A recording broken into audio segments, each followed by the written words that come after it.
आपल्या प्रेमावर लिहिलेल्या कित्येक ओळी चोरीला गेल्या. आपल्या प्रेमावर लिहिलेल्या कित्येक ओळी चोरीला गेल्या. एवढं प्रेम लोकांचं. आपल्या प्रेमावर लिहिलेल्या कित्येक ओळी चोरीला गेल्या. एवढं प्रेम लोकांचं. मी तर तुला अख्खी वही दिली होती कवितेची. मी तर तुला अख्खी वही दिली होती कवितेची. नंतर कळलं तू तिचा लिलाव केलास.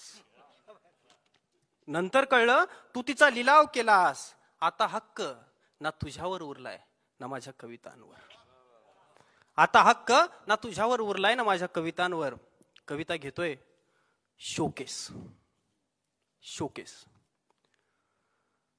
रात्री बेरात्री घरात पाऊल ठेवल्यावर. रात्री बेरात्री घरात पाऊल ठेवल्यावर रसिकांच्या टाळ्यांचा आवाज मंद होत जातो. रात्री बेरात्री घरात पाऊल ठेवल्यावर रसिकांच्या टाळ्यांचा आवाज मंद होत जातो. आणि बाबा काय आणलंस नुकताच बोबड बोलणारा लेक विचारतो.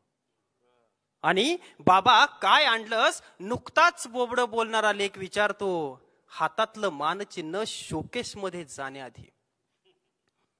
हातातलं मानचिन्ह शोकेश मध्ये जाण्याआधी काही काळ वावरतं माझ्या अंगा खांद्यावर. आणि स्वतःचं वेगळं अस्तित्व निर्माण करून उभं राहतं कपाटात. तिचं बायकोचं. तिचं लक्ष आपसुकच असतं माझ्या हालचालींवर. जॅकेट काढण्याआधी दिलेल्या पाकिटाचं वजन बघत ते ठेवतो मी तिच्या हातावर. जॅकेट काढण्याआधी दिलेल्या पाकिटाचं वजन बघत ते ठेवतो मी तिच्या हातावर. लेकराला हे सारं काही आता पाठ झालंय. लेकराला हे आता सारं काही पाठ झालंय. त्या हालचाली, ती मानचिन्ह, त्या टाळ्या, ती समाज सुधारण्याची भाषा, ते राजकारण, ती कवितांची पुस्तकं, तेच नेमाडे, तेच कोतापल्ले, तेच रणजित देसाई आणि तेच ढसाळ. तीच पांढरी कपडे, त्यावरचं जॅकेट आणि कधीतरीच आईच्या हातावर ठेवलेलं मानधनाचं पाकिट. आणि कधीतरीच आईच्या हातावर ठेवलेलं मानधनाचं पाकिट.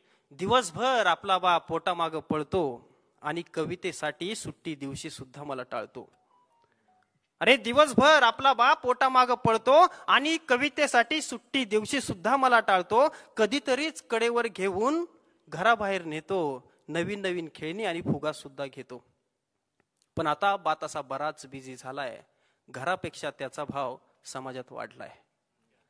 पण आता बात असा बराच बिझी झालाय. समाजापेक्षा त्याचा भाव, घरापेक्षा त्याचा भाव समाजामध्ये वाढलाय.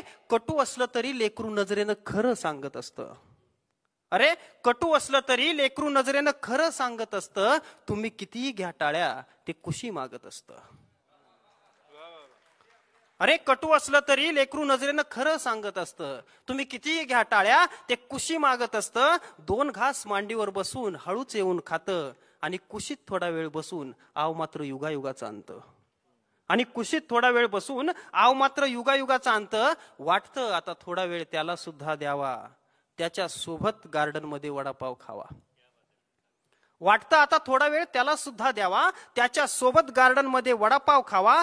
झुल्यावर बसवून झोका त्याला द्यावा. त्याच्या सोबत शर्यत लावून नेहमीच मी हरावे.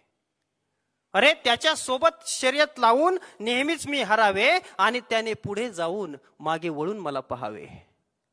आणि त्याने पुढे जाऊन मागे वळून मला पहावे. त्याने सुद्धा वाचावी एखादी कविता माझी.